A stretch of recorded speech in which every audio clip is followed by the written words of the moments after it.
आज की हमारी ये जो गहरी चर्चा है वो एक बहुत ही आम लेकिन काफ़ी परेशान करने वाली स्थिति पर है।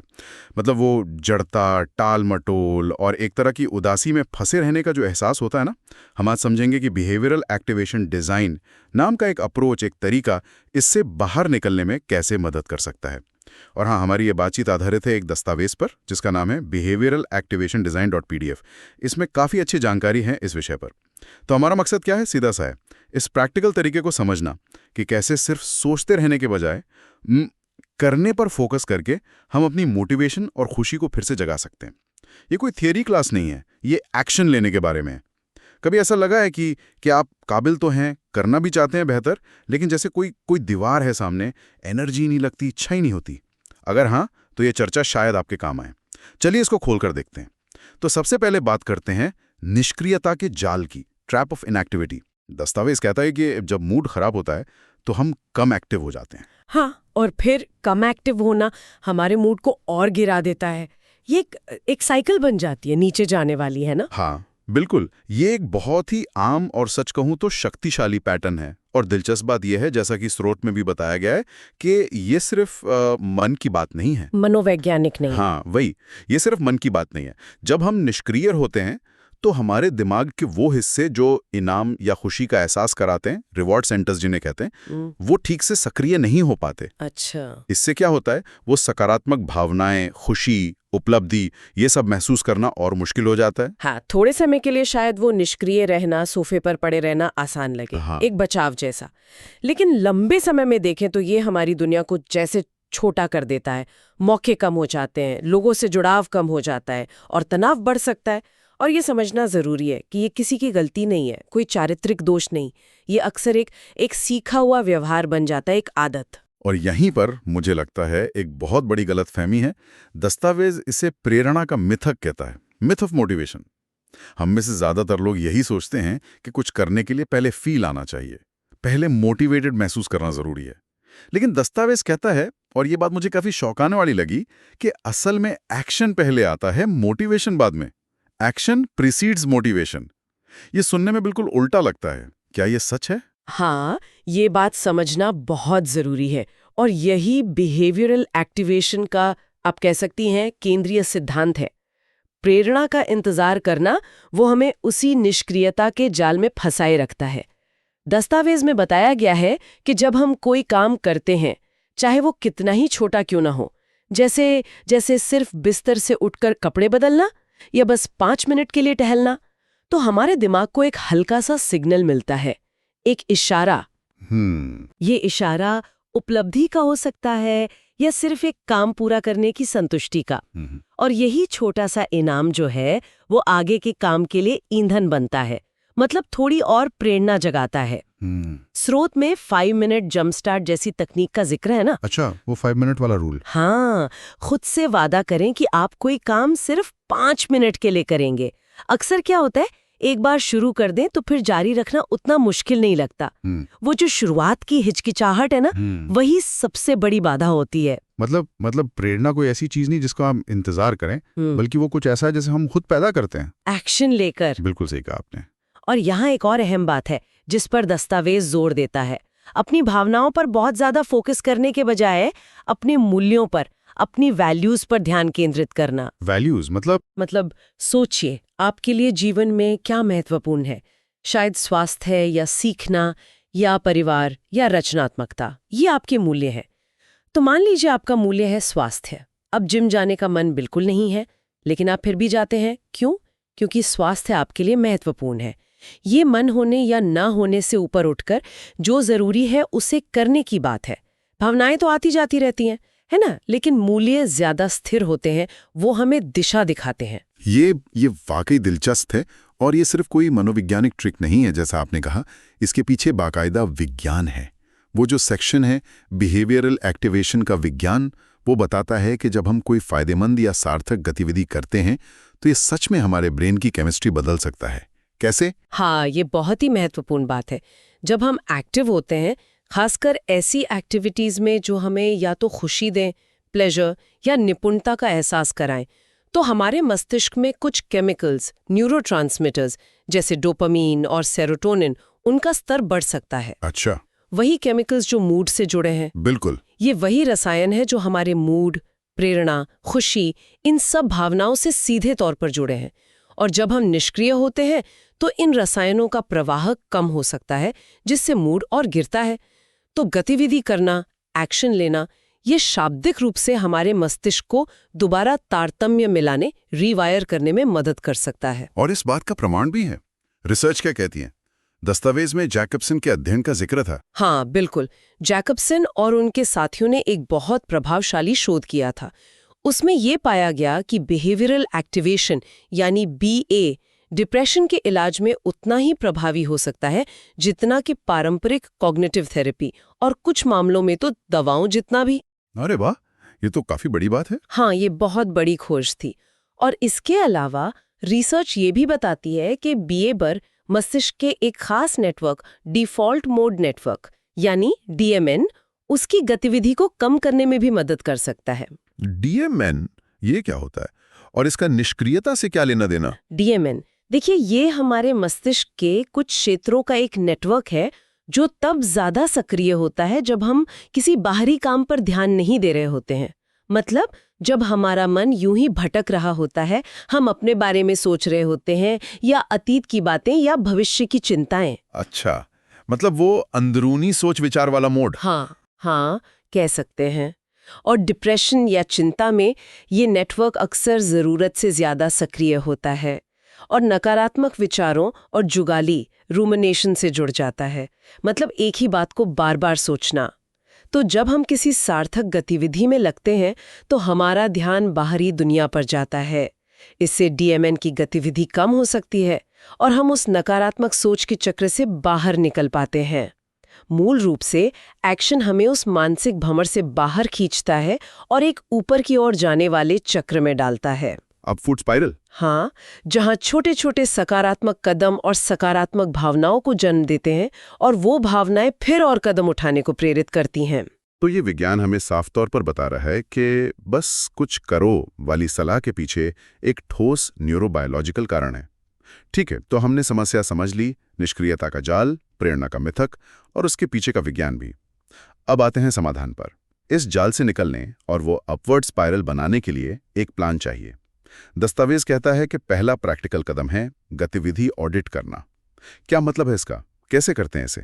गतिविधि ऑडिट, हाँ, ये एक तरह से अपनी जासूसी करना है अपने समय की। आप क्या करते हैं लगभग 1 हफ्ते तक?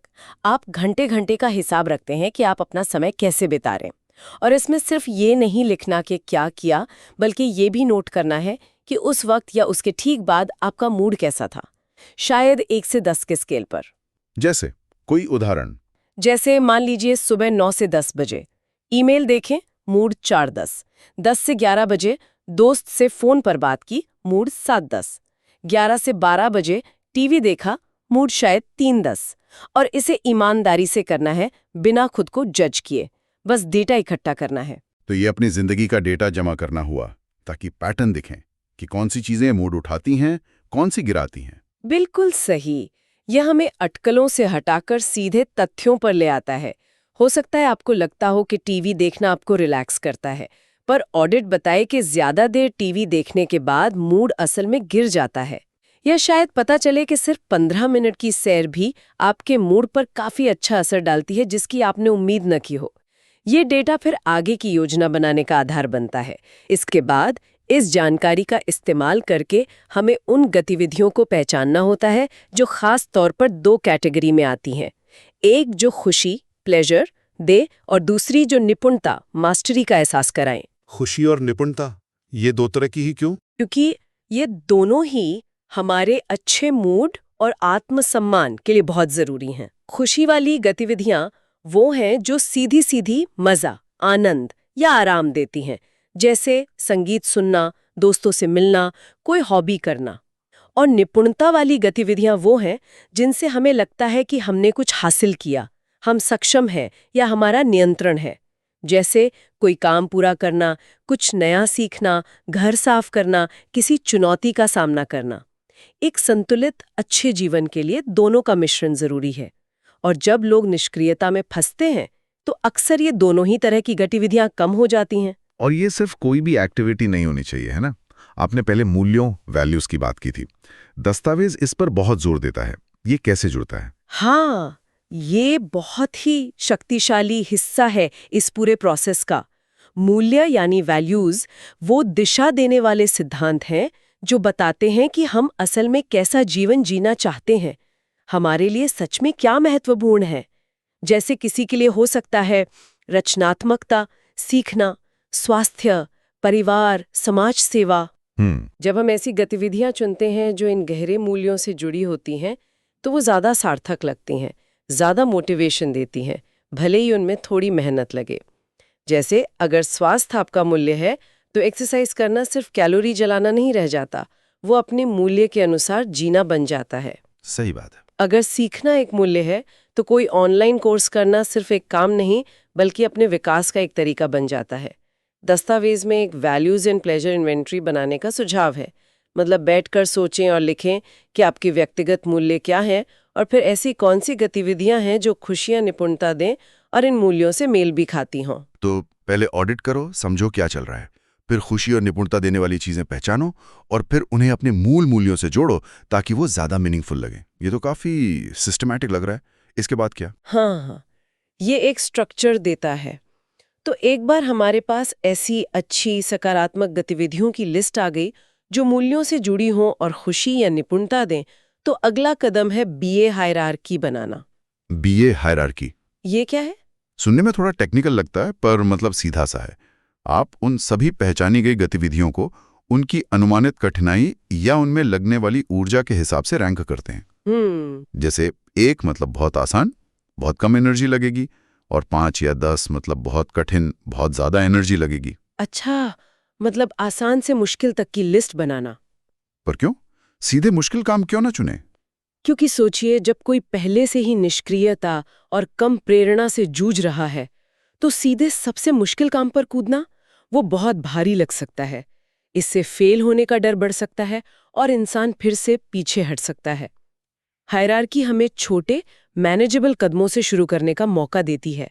आप लिस्ट में सबसे आसान गतिविधियों से शुरू करते हैं जिनकी रैंक 1 या 2 हो। जब आप उन्हें सफलतापूर्वक कर लेते हैं तो आत्मविश्वास बढ़ता है, थोड़ी उपलब्धि महसूस होती है, वही अपवर्ड स्पाइरल शुरू होता है। फिर आप धीरे धीरे थोड़ी ज्यादा मुश्किल गतिविधियों, रैंक 3-4 की ओर बढ़ सकते हैं। ये बड़े लक्ष्यों को छोटे, संभालने लायक हिस्सों में तोड़ने जैसा है। शुरुआत करना कम डरावना लगता है। ठीक है, समझ गया। तो अब प्लान तैयार है, ऑडिट हो गया, वैल्यूज पता है, खुशी निपुणता वाली एक्टिविटीज भी चुन दी और उन्हें रैंक भी कर लिया। अब इसे असलियत में कैसे बदलें? दस्तावेज कहता है गतिविधि निर्धारण यानी एक्टिविटी शेड्यूलिंग बहुत जरूरी है। ये सिर्फ टू डू लिस्ट बनाने से अलग कैसे है? हाँ, ये बहुत महत्वपूर्ण फर्क है। गतिविधि निर्धारण सिर्फ लिस्ट बनाना नहीं है। इसका मतलब है कि आप इन चुनी हुई गतिविधियों को, खासकर शुरुआत में आसान वाली, अपने हफ्ते के कैलेंडर या प्लानर में बाकायदा टाइम स्लॉट देते हैं। बिल्कुल वैसे ही जैसे आप डॉक्टर की अपॉइंटमेंट या कोई जरूरी मीटिंग शेड्यूल करते हैं। अच्छा, मतलब फिक्स करना कि कब कहाँ क्या करना है। बिल्कुल, आप तय करते हैं कौन सी गतिविधि कब और कहाँ। जैसे मंगलवार शाम 5:30 बजे 15 मिनट पार्क में टहलना या शनिवार सुबह 10 बजे 20 मिनट गिटार का अभ्यास। इसे इतना स्पेसिफिक बनाने से टालमटोल की गुंजाइश कम हो जाती है। ये इन गतिविधियों को प्राथमिकता देता है। ये अगर टाइम मिला तो कर लूंगा वाली कैटेगरी से निकलकर ये करना तय है वाली कैटेगरी में आ जाती हैं। यानी अपनी रिकवरी को, अपने बेहतर महसूस करने को भी उतनी ही अहमियत देना जितनी हम दूसरी अपॉइंटमेंट्स को देते हैं। हाँ बिल्कुल, ये खुद को और अपनी वेलबींग को प्राथमिकता देना है। लेकिन हाँ, सिर्फ शेड्यूल कर लेना काफी नहीं होता। असली चुनौती तो अक्सर उस पल आती है जब वो काम करने का समय होता है और मन कहता है नहीं, अभी नहीं। यहीं पर दस्तावेज जस्ट स्टार्ट प्रिंसिपल की बात करता है। जस्ट स्टार्ट, बस शुरू कर दो। सुनने में तो बड़ा आसान लगता है, पर करने में स्रोत इसके लिए क्या कहता है, कैसे करें ये? स्रोत भी मानता है कि वो शुरू करने की जो हिचकिचाहट है वो ही सबसे बड़ी रुकावट है। इसे पार करने के लिए कुछ तकनीकें हैं। एक तो है 5 सेकंड रूल। 5 second rule. हाँ, जैसे ही आपको वो काम करने का ख्याल आए या शेड्यूल किया हुआ टाइम हो, आप मन में उल्टी गिनती गिने 5, 4, 3, 2, 1 और 1 पर बिना ज्यादा सोचे बस फिजिकली हरकत में आ जाएं, उठ जाएं, चल पड़ें, ये सोचने और खुद को बहाने बनाने से रोकने का मौका कम कर देता है। अच्छा, ये दिलचस्प है। दूसरी तकनीक है काम को बहुत ही छोटा बना देना, एकदम हास्यास्पद रूप से छोटा। अगर 15 मिनट टहलना भारी लग रहा है तो खुद से कहे मैं सिर्फ जूते पहनकर दरवाजे तक जाऊंगा, या मैं सिर्फ 2 मिनट टहलूंगा। अक्सर क्या होता है, एक बार आप शुरू कर देते हैं ना तो मोमेंटम बन जाता है, और फिर आप शायद उसे पूरा कर ले या थोड़ा ज्यादा ही कर ले। लक्ष्य सिर्फ उस शुरुआती जड़ता को तोड़ना है। तो मोमेंटम बनाना जरूरी है। लेकिन जाहिर है, जिंदगी है, हमेशा सब कुछ प्लान के हिसाब से नहीं होता। कभी कभी हम शेड्यूल की ही एक्टिविटी मिस कर देते हैं। तब क्या? दस्तावेज समस्या निवारण यानी ट्रबल शूटिंग की बात करता है। इसका क्या मतलब है? समस्या निवारण, हाँ, ये एक बहुत ही कंस्ट्रक्टिव और नॉन जजमेंटल प्रोसेस है। जब आप कोई तय की हुई एक्टिविटी नहीं कर पाते तो खुद को कोसने या हार मानने के बजाय आप एक डिटेक्टिव की तरह सोचते हैं, जासूस की तरह। हाँ, आप पूछते हैं, अच्छा क्या हुआ, क्यों नहीं कर पाई मैं ये एक्टिविटी, क्या रुकावट आई, क्या टाइम सही नहीं था, क्या एक्टिविटी ज्यादा मुश्किल चुन ली थी, क्या कुछ अचानक आ गया। फिर आप पूछते हैं, इस रुकावट को हटाने के लिए अगली बार मैं क्या अलग कर सकती हूँ? क्या मुझे एक्टिविटी को और छोटा करना है, क्या टाइम बदलना है, क्या किसी से मदद लेनी है?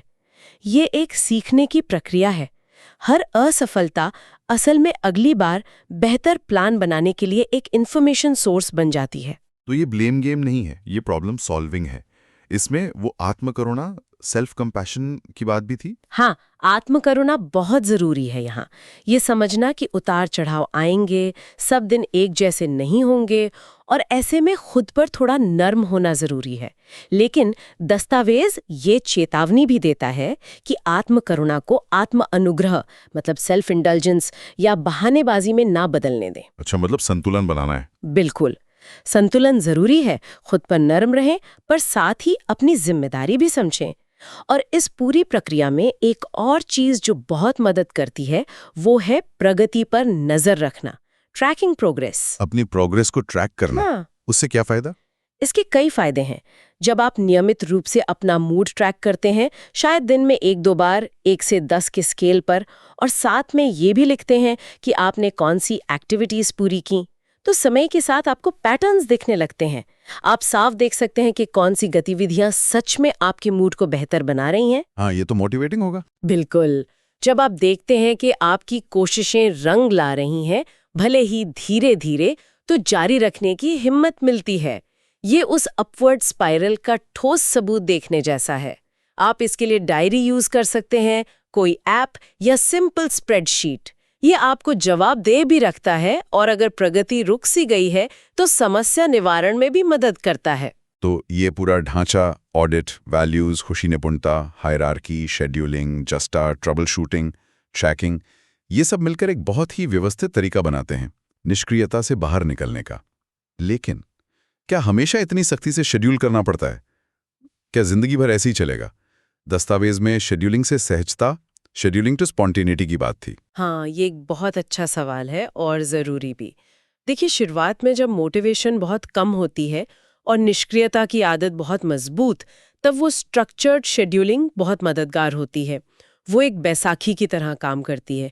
लेकिन जैसे जैसे आप ज़्यादा एक्टिव होते जाते हैं, आपका मूड बेहतर होता है, आप स्वाभाविक रूप से उन कामों को करने लगते हैं जिनसे आपको अच्छा लगता है, तो आप धीरे धीरे इस सख्त शेड्यूलिंग पर अपनी निर्भरता कम कर सकते हैं। आप ज्यादा सहज, ज्यादा स्पॉन्टेनियस हो सकते हैं। लक्ष्य यही है कि सकारात्मक गतिविधियां आपके रूटीन का एक नेचुरल हिस्सा बन जाएं, न कि सिर्फ कैलेंडर में लिखी चीजें।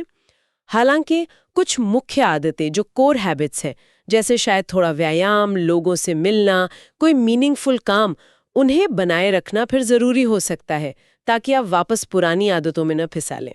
और ये भी समझना जरूरी है कि बिहेवियरल एक्टिवेशन अपने आप में शायद पूरी कहानी ना हो। दस्तावेज कहता है कि ये दूसरे तरीकों के साथ मिलकर और अच्छा काम करता है। एक्सेप्टेंस एंड कमिटमेंट थेरेपी, जो मुश्किल भावनाओं को स्वीकार करने और वैल्यूज के हिसाब से जीने में मदद करती है। कुछ मामलों में दवा की भी जरूरत हो सकती है। और हाँ, अच्छी नींद, सही खान पान, फिजिकल हेल्थ, ये सब तो बुनियाद है ही। तो बीए को एक होलिस्टिक, एक समग्र दृष्टिकोण के हिस्से की तरह देखना सबसे अच्छा है। ये एक मजबूत नींव बनाता है एक्टिविटी की, सकारात्मक अनुभव की नींव, जिस पर बाकी सुधार टिक सकते हैं। तो अंत में, जैसा कि स्रोत का निष्कर्ष भी कहता है, ये सब घूम फिर कर आता है हमारे अपने नियंत्रण और एजेंसी पर। एजेंसी मतलब अपनी जिंदगी को दिशा देने की हमारी अपनी क्षमता। हमने समझा कि कैसे छोटे छोटे जानबूझकर उठाए गए कदम हमारी जिंदगी को रीडिजाइन कर सकते हैं। निष्क्रियता का इलाज कहीं बाहर से नहीं आता, वो हमारे अंदर ही है। ये इस बात में है कि हम अपने मूल्यों के अनुसार जीने का फैसला करें और हर पल में, चाहे वो कितना भी छोटा क्यों ना हो, एक्शन लेने की इच्छा रखें। तो इसका क्या मतलब है? So what does this all mean? इसका मतलब ये है कि हम सिर्फ अपनी परिस्थितियों के शिकार नहीं हैं। हम एक्टिवली अपने दिनों के और अंततः अपनी जिंदगी के आर्किटेक्ट बन सकते हैं। तो आज की इस गहरी चर्चा का सार लबुल्लुआब ये है कि बिहेवियरल एक्टिवेशन डिजाइन हमें जड़ता, टालमटोल और उदासी के उस चक्रव्यूह से निकलने का एक ठोस, प्रैक्टिकल और साइंस पर आधारित नक्शा देता है। ये हमें एक बहुत ही बुनियादी बात याद दिलाता है। हम कैसा महसूस कर रहे हैं, इसका इंतजार करने के बजाय हम कुछ करके अपने महसूस करने के तरीके को बदल सकते हैं। एक्शन पहले, फीलिंग बाद में। और यहाँ मेरे मन में एक सवाल उठता है, एक विचारणीय प्रश्न। अगर हम इस सिद्धांत को सच में अपना लें कि छोटे, सार्थक, लगातार कदम उठाते रहने से न केवल हमारा मूड बदल सकता है, बल्कि हमारे जीवन की पूरी कहानी, पूरी दिशा ही बदल सकती हैं। ये सिर्फ एक प्रॉब्लम को ठीक करने के बारे में नहीं है, ये निष्क्रियता को दूर करने से कहीं ज्यादा है। ये एक्टिवली एक ऐसा जीवन बनाने के बारे में है जो उद्देश्यपूर्ण हो, जिसमें जुड़ाव हो और जो हमारे गहरे मूल्यों को दिखाता हो। ये सच में अपनी क्षमता को अनलॉक करने जैसा है, एक समय में एक छोटे कदम से। इस गहन विश्लेषण में हमारे साथ जुड़ने के लिए आपका बहुत बहुत धन्यवाद। उम्मीद है इस बातचीत से आपको कुछ नए विचार मिले होंगे, कुछ प्रैक्टिकल स्टेप्स मिले होंगे।